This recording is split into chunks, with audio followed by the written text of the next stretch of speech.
Limitation of computer, जो कि आप यहाँ पे देख रहे हो लिमिटेशन ऑफ कंप्यूटर, इसको हिंदी में बोलते हैं कंप्यूटर की सीमाएं। तो हेलो फ्रेंड्स, आज के इस वीडियो में हम बात करने वाले हैं कंप्यूटर की लिमिटेशन के बारे में। यानी कि इसमें हम पूरा डिटेल में समझेंगे कि यार कंप्यूटर की सीमाएं क्या हैं, और इससे रिलेटेड जितने भी सारे क्वेश्चन आपसे पूछे जाते हैं, चाहे एग्ज़ाम हो गया, चाहे फिर क्या बोलते हैं कि इंटरव्यू हो गया, आप कहीं भी अगर इससे रिलेटेड क्वेश्चन अगर पूछे जाते हैं तो उसका आंसर काफ़ी आसान तरीके से आप दे सकते हो। क्योंकि इस टॉपिक के साथ साथ मैंने बहुत सारे क्वेश्चन इसमें से बनाए हुए हैं जो कि आपको जानना काफ़ी ज़रूरी होगा, जो कि आज के समय में बहुत एक अलग तरीके से क्वेश्चन पूछा जा रहा है। तो उस तरह से मैंने क्वेश्चन बनाने की कोशिश किया ताकि आपको बहुत ज़्यादा हेल्प हो सके। तो इस वीडियो को आप कंप्लीट ज़रूर देखिएगा। अगर आप कंप्यूटर के बारे में जानकारी लेना चाहते हैं तो बिल्कुल बेसिक से। तो चलिए वीडियो को स्टार्ट करते हैं, ठीक है। आप इस आर्टिकल को हमारी वेबसाइट के जरिए भी काफ़ी डिटेल में पढ़ सकते हैं। आप अपने क्रोम ब्राउज़र में टाइप कीजिए, या फिर आप जहां पे गूगल यूज करते हैं आपको टाइप करना है www.ysit.in। ठीक है, इतना टाइप करेंगे तो हमारी इस वेबसाइट पे आ जाएंगे, जिसका इंटरफेस कुछ इस तरह से आपको देखने को मिलेगा। और यहाँ पे देख सकते हैं कि काफ़ी सारे कंटेंट्स है, जैसे कंप्यूटर की सीमाएं जो अभी मैं पढ़ाने वाला हूँ, उसके बाद से कंप्यूटर की विशेषताएं, उसके बाद से कंप्यूटर की प्रणाली, और भी इसके नीचे बहुत सारे पोस्ट हैं।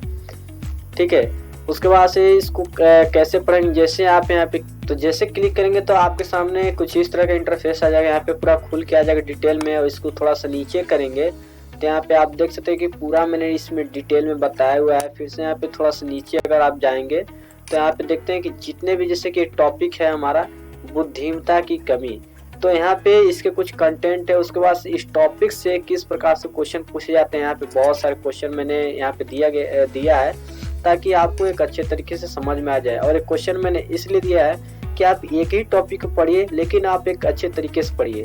यहाँ पे हर एक टॉपिक को अगर आप पढ़ेंगे तो उसके नीचे यहाँ पे हर प्रकार के क्वेश्चन आपको मिलेंगे, जो कि किसी भी एग्जाम में या फिर किसी भी इंटरव्यू में आपसे पूछे जाते हैं। यहाँ पे जितने भी टॉपिक देख रहे हैं, यहाँ पे जिस टॉपिक से जिस तरह से क्वेश्चन बनने वाले हैं उस तरह से क्वेश्चन आपको मिलेंगे। तो इस तरह से आप इसे पढ़ के काफ़ी इसका फ़ायदा उठा सकते हो। ठीक है, तो चलिए वीडियो पे आगे बढ़ते हैं। तो फ्रेंड्स, आप देख सकते हो कि हम आ गए अपने कंप्यूटर की स्क्रीन पे, और यहाँ पे आपको हेडिंग दिखाई दे रहा होगा लिमिटेशन ऑफ कंप्यूटर, जो कि आप यहाँ पे देख रहे हो लिमिटेशन ऑफ कंप्यूटर, इसको हिंदी में बोलते हैं कंप्यूटर की सीमाएं। पूरा डिटेल में समझेंगे, हिंदी और इंग्लिश दोनों में समझेंगे ताकि आपको कहीं भी कोई दिक्कत ना हो। तो दोस्तों, सबसे पहले हम समझते हैं कि लिमिटेशन का मतलब होता क्या है।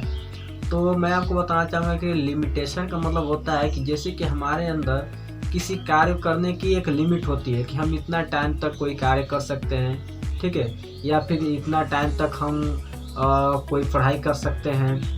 तो ऐसा कुछ होता है। उसके बाद से हमारा दिमाग क्या होता है, थोड़ा सा हैंग होने लगता है, थोड़ा सा इधर उधर मतलब भटकने लगता है। ठीक कंप्यूटर के अंदर भी कुछ इसी तरह की बात होती है कि अगर कंप्यूटर को ज़्यादा लोड देते हो तो ज़्यादा हीटिंग होगा, वो ज़्यादा सही से काम नहीं करेगा। उसके बाद से बात है इसमें कि जैसे कि हमारे अंदर कॉमन सेंस होता है कि अगर कोई हमें कुछ बोलता है तो उसका हम अपोजिट आंसर दे देते हैं। तो ये भी देखेंगे यार कंप्यूटर के अंदर कुछ ऐसा है कि नहीं है, कॉमन सेंस होता है कि नहीं होता है, कंप्यूटर किससे वर्क करता है, किस पे चलता है, किस पे नहीं चलता है, काफ़ी डिटेल में समझेंगे।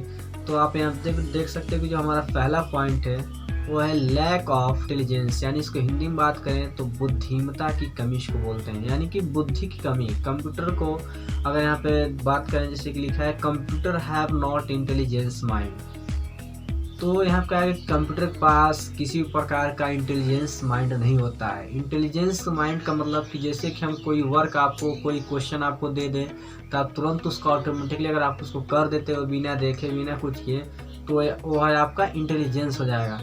तो कंप्यूटर के अंदर भी कुछ ऐसा नहीं, जब तक हम इस पे इनपुट नहीं देंगे तब तक वो उसका सोल्यूशन नहीं देगा, और वो उसके डिक्शनरी में जब तक लोड नहीं होगा तब तक उसका आंसर हमें दे ही नहीं सकता है। ठीक है, उसके बाद जो हमारा सेकेंड पॉइंट है वो है लैक ऑफ कॉमन सेंस, यानी कि सामान्य बोध की कमी। सामान्य बोध की कमी है मतलब है कि computer have no common sense, यानी कंप्यूटर के पास किसी प्रकार का कॉमन सेंस नहीं होता है। कॉमन सेंस का दोस्तों मतलब है कि अगर हम आपके सामने किसी लड़के को या फिर लड़की को खड़ा कर दें तो आप उसको आइडेंटिफाई कर पाओ कि हाँ ये लड़की है। बट अगर कंप्यूटर के अंदर अगर कोई नाम टाइप करते हैं और उसमें फीमेल अगर नहीं डालते हैं तो वो उसे निश्चित रूप से उसे लड़का ही मतलब कि उसको सेव करेगा। ये नहीं है कि आप नाम डालते हो तो उसको आप समझ जाता है कि ये लड़की हो सकती है, तो ऐसा कुछ नहीं है। कंप्यूटर के अंदर अगर आप लड़की का नाम डालते हो तो वो उसे लड़का ही मानेगा, लड़की नहीं मानेगा। ठीक, तो ये हो गया कॉमन सेंस, यानी कि उसके पास इस तरह की पहचानने की कोई कॉमन सेंस नहीं है। उसके बाद से थर्ड है depend on electricity, depend on, यहाँ पे ऑन रहेगा, यहाँ पे छूट गया, डिपेंड ऑन इलेक्ट्रिसिटी यानी कि विद्युत पर निर्भरता। मतलब कि जैसे कि हमें चलने के लिए सांस की आवश्यकता होती है, ऑक्सीजन की आवश्यकता होती है। जब तक हमारे अंदर ऑक्सीजन है तब तक हम मतलब कि जिंदा है, अगर नहीं ऑक्सीजन है तो हम भी नहीं रहेंगे। ठीक है, तो कंप्यूटर के अंदर भी कुछ इस तरह के कॉन्सेप्ट होते हैं कि अगर इसके अंदर जब तक इलेक्ट्रिसिटी देते हैं तब तक ये कार्य करेगा, जब तक इलेक्ट्रिसिटी नहीं देंगे तब तक ये काम नहीं करेगा, ऑन ही नहीं होगा। ठीक, उसके बाद जो हमारा अगला पॉइंट है वो है अपग्रेड एंड अपडेट। अपग्रेड और अपडेट का मतलब है दोस्तों कि अपग्रेड का मतलब होता है कि किसी पुराने चीज़ को बदल के नया चीज़ लगा देना या फिर पुराने चीज़ को बेच करके नया चीज़ ला लेना, ये हमारा क्या हो गया, अपग्रेड हो गया। और अपडेट की बात करें तो उसी सिस्टम को या फिर उसी सॉफ्टवेयर को अपडेट कर देना, यानी कि जो सॉफ्टवेयर है उसमें उसको अपडेट कर देना। ठीक है, तो वो हमारा अपडेट कहलाएगा।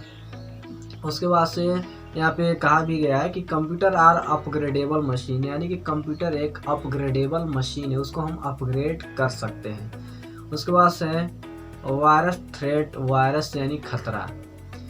दोस्तों वायरस से खतरे की बात करें तो जैसे कि कंप्यूटर में बहुत सारे ऐसे डाटा होते हैं जो कि बहुत ज़्यादा इम्पोर्टेंट हो, जैसे कि बैंक का डाटा हो गया या फिर बड़े बड़े हॉस्पिटल्स हो गए, या फिर बहुत सारी ऐसी चीज़ें होती हैं जहाँ पे वो डाटा बहुत ज़्यादा मायने रखता है सिक्योर रखना। जैसे कि हमारे घर में बहुत कई मतलब कि ऐसी सामान होती है जो कि उसको बहुत छिपा के रखना होता है, या फिर उसके लिए बहुत सारे प्रोटेक्शन लगाए रखते हैं, ताला लगाए रखते हैं ताकि यार इसकी चोरी ना हो जाए। तो कंप्यूटर के अंदर भी कुछ इस तरह के कॉन्सेप्ट होते हैं कि इसके अंदर भी वायरस का खतरा बना रहता है, यानी कि चोरों का खतरा बना रहता है। तो इसको क्या करता है कि यहाँ पे कुछ ऐसे सॉफ्टवेयर इसमें डाले जाते हैं जो कि जैसे ही वायरस आते हैं उसका वो पहचान करके हमें बताता है और उससे हम बच सकते हैं। ठीक है, तो ये थे दोस्तों लिमिटेशन ऑफ कंप्यूटर, यानी कंप्यूटर की ये थी सीमाएं, जो कि 5 सीमाएं थी। और इसके बाद हम बात करेंगे कि इस टॉपिक से कैसे क्वेश्चन पूछे जाते हैं एग्जाम में, जो कि बहुत ज़्यादा इंपॉर्टेंट है। अगर आपको क्वेश्चन नहीं आएगा तो फिर पढ़ने का कोई मतलब नहीं है, और अगर आप क्वेश्चन बनाना सीख जाते हो तो डेफिनेटली यार आपको कोई भी टॉपिक बहुत आसान लगने लगेगा, उसमें आपका इंटरेस्ट जगने लगेगा। तो चलिए हम इसमें देखते हैं कि इसमें से क्वेश्चन किस तरह से एग्जाम में या फिर इंटरव्यू में या फिर किसी भी कॉम्पिटिटिव एग्जाम में पूछे जाते हैं। तो यहाँ पे बढ़ते हैं, तो आप यहाँ पे देख सकते हो जो हमारा पहला क्वेश्चन वो है, कंप्यूटर के पास दिमाग होता है। अगर आपसे कोई क्वेश्चन पूछ दे कंप्यूटर के पास दिमाग होता है कि नहीं होता है, तो आप इसका सीधा आंसर दे सकते हो, नहीं होता है। तो क्वेश्चन आपसे ये भी पूछ सकता है कि कंप्यूटर के पास दिमाग क्यों नहीं होता है, तो इसका आंसर है क्योंकि यह एक इलेक्ट्रॉनिक डिवाइस है और यह बिना आदमी के कार्य नहीं करता। यानी कि कंप्यूटर को जब तक हम इनपुट नहीं देंगे तब तक हमें कोई काम करके नहीं देता है। उसके बाद से क्या कंप्यूटर के पास कॉमन सेंस होता है, तो इसका उत्तर है नहीं होता है। जो हमने लड़की की बात करी कि अगर आप इसको बताओगे नहीं कि हाँ ये फीमेल है तब तक उसे लड़का ही मानेगा। ठीक, उसके बाद से जो हमारा अगला क्वेश्चन है, क्या अगर कंप्यूटर से कुछ पूछने पर उसका अपने आप जवाब देगा, तो इसका भी आंसर होगा नहीं देगा। कंप्यूटर जब तक आप इनपुट नहीं दोगे और उससे कुछ पूछोगे तो वह आपको कोई भी आंसर नहीं देगा। उसके बाद से अगला जो हमारा क्वेश्चन है, क्या कंप्यूटर से कोई गलत कार्य करवा सकते हैं? जी हाँ, बिल्कुल कंप्यूटर से आप गलत कार्य करवा सकते हो। अब आप सोच रहे हो यार कि कैसे गलत कार्य, तो आप देखते हो कि कंप्यूटर द्वारा ही हैकिंग होती है, यानी किसी डाटा को चोरी किया जाता है, यानी कोई एक गलत तरीका ही है, इलीगल तरीका ही है, जिसके जरिए किसी की कंप्यूटर को हैक करके उसका डाटा चुरा लिया जाता है। तो इससे यह मतलब कि आप गलत कार्य करवा सकते हो। उसका जो हमारा अगला क्वेश्चन है, क्या कंप्यूटर बिना बिजली के चल सकता है? तो इसका आंसर है नहीं चल सकता है। उसके बाद हम अपना अगले क्वेश्चन पे बढ़ते हैं। जो हमारा अगला क्वेश्चन है वो है, कंप्यूटर को अपग्रेड और अपडेट क्यों करना चाहिए? तो कंप्यूटर का अपग्रेड और अपडेट इसलिए करना चाहिए कि कंप्यूटर सही से वर्क कर सके।